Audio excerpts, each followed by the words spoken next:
E agora é a hora da verdade. Vamos fazer exercícios para dar mais aplicação a tudo isso que a gente falou. Nós vamos fazer aqui 3 experimentos que envolvem um biscoito e uma bolacha cream cracker, aquela bolacha de água e sal. Vamos falar o português, né?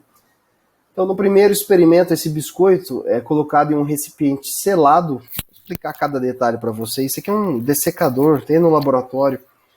Ele é uma forma de isolar uma substância da umidade externa, tá? Para que você tenha as condições controladas ali dentro.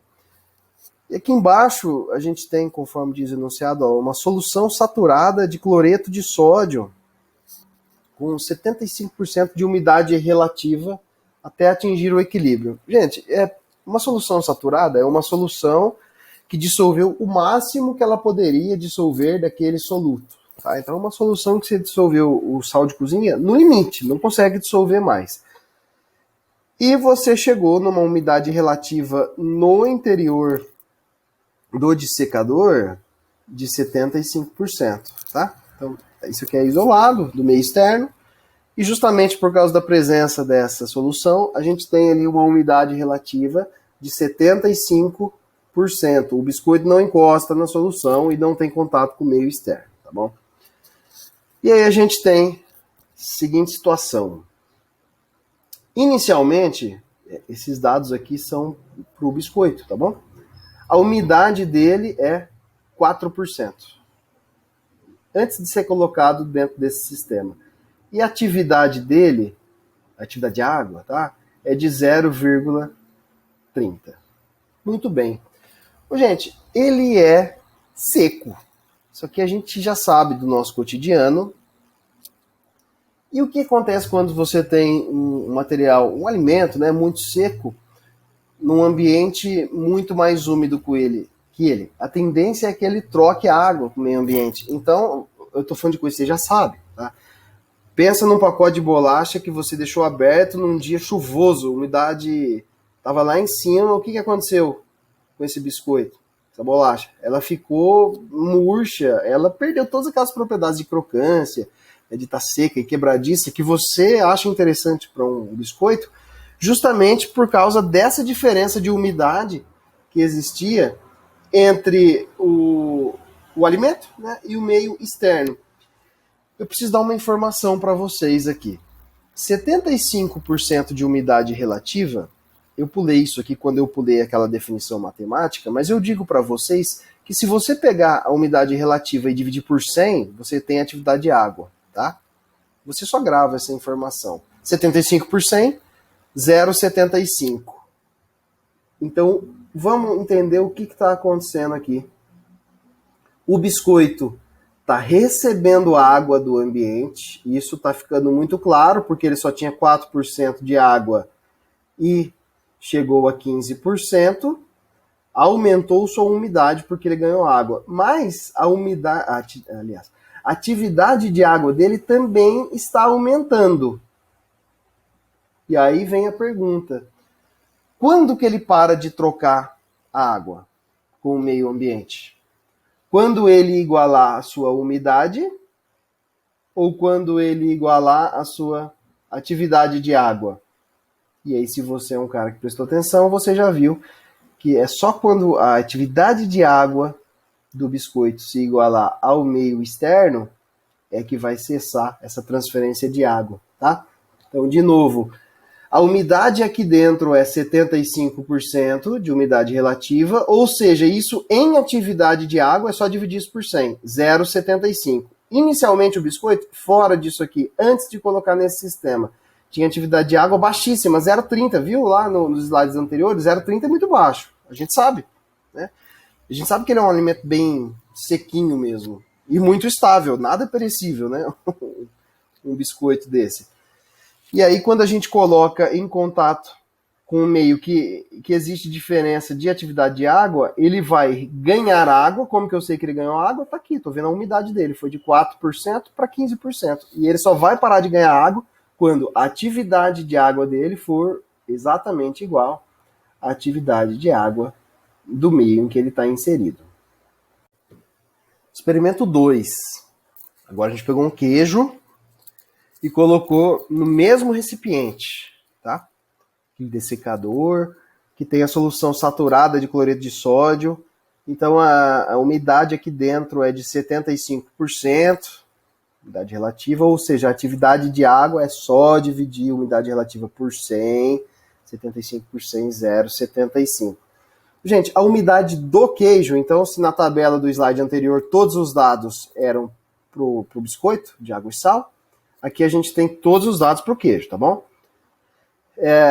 A umidade inicial dele 60%, então ele já é um alimento bem mais úmido do que o biscoito. Tá na cara, né, gente? Isso aí você já sabe. Não precisava da minha aula para saber. Só que olha só aonde eu quero chamar a atenção de vocês. A atividade de água do queijo é 0,9. Gente, na situação anterior eu tinha um alimento que era 0,3, ou seja, era menor do que o meio, que era 0,75. O que ele fez? Ele foi de 0,3 para 0,75. O que ele teve que fazer para aumentar a sua atividade de água? Cara, se a atividade de água está relacionada à quantidade de água disponível, primeira coisa ele tem que ter água, né? Então ele absorveu a água da atmosfera, né?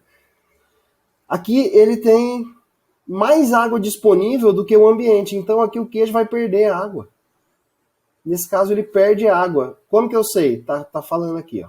Os números falam tudo para vocês, é só olhar com carinho. A umidade era 60%, inicialmente, antes de colocar aqui. A partir do momento que eu coloco, ele já começa a trocar a água com o meio ambiente, perdendo, por sinal. Ao final do experimento, quando eu tenho equilíbrio, a umidade é 25. Por que 25? Não interessa. Não tem como saber. Isso é um valor experimental. Assim como não tinha como saber nem 4%, nem 15%, aqui o cara foi no laboratório e fez. Isso aqui você não vai saber, tá?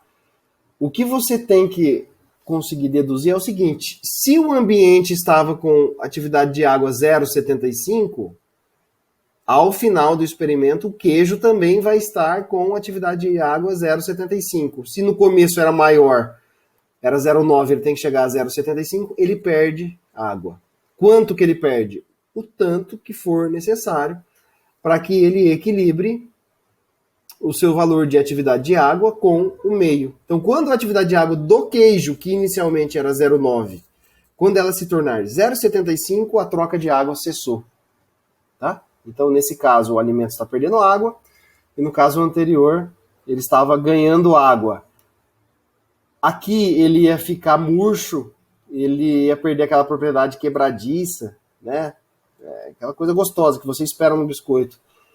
E aqui, se ele perde água, ele vai ficar mais seco, mais duro, coisa que você não quer no queijo. Você quer. Depende do queijo, né? Mas assim, em geral, você quer que ele seja um pouquinho mais fofinho e tal, vamos dizer assim. E aí, gente, o último experimento: o biscoito e o queijo são colocados juntos no recipiente selado. E aí eu vou fazer uma pergunta para você. Você vai parar o vídeo nesse momento e você vai tentar responder. Só para deixar bem claro esse experimento, tanto o biscoito como o queijo aqui desse experimento 3, eles são aqueles materiais que saíram do experimento 1 e 2, ou seja, eles já fizeram suas trocas de água com o ambiente lá dentro do dessecador. Então, por exemplo, o biscoito tinha umidade 4% antes e saiu com umidade 15%.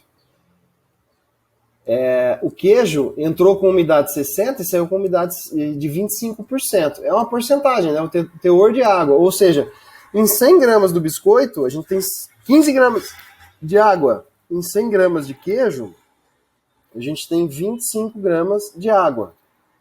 Um exercício, eu peguei isso aqui de uma palestra da empresa que vende os aparelhos de medição de atividade de água. Quando a gente for para o laboratório lá no IFE, a gente vai poder mexer.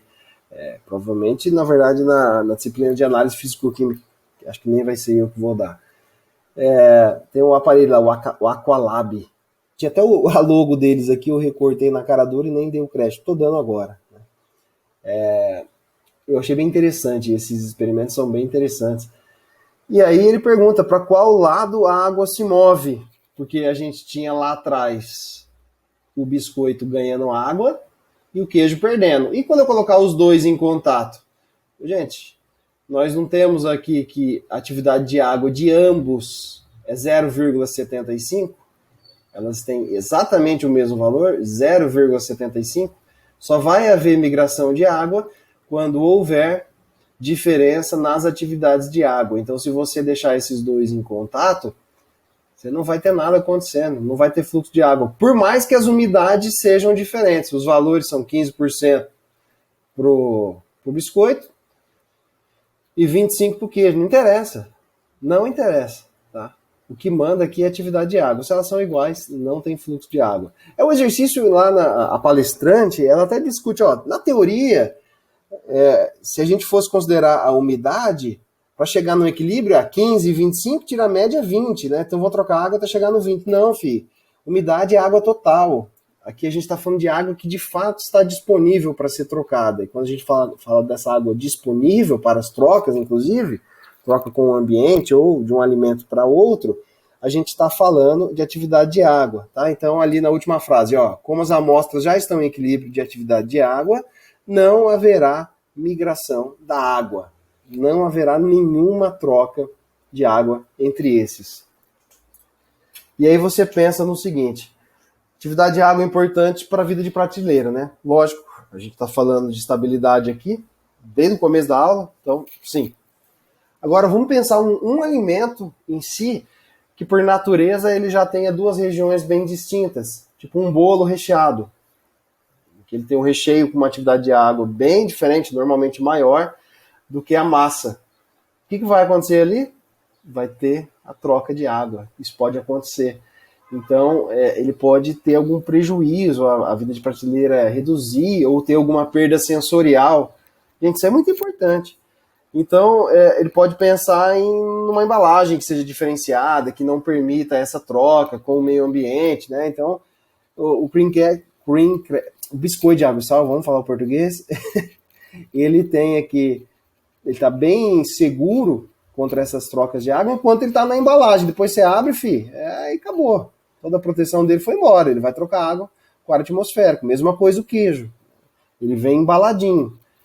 Inclusive, quando você vai guardar um queijo na geladeira, você não pode guardar ele sem estar embalado ou sem estar dentro de um recipiente, né? Senão ele vai ter perda sensorial muito importante. Vai endurecer, né? Vai ter uma mudança de coloração. Essas mudanças têm todas a ver com a atividade de água. Tá? Espero que vocês, a partir desses exemplos, tenham conseguido fixar e vislumbrar a importância da atividade de água. Eu vou passar uma atividade para vocês lá na turma do Classroom. Atividade bem tranquila, mas que vai servir para mostrar para você, ser um termômetro mesmo de quanto você aprendeu dessa matéria.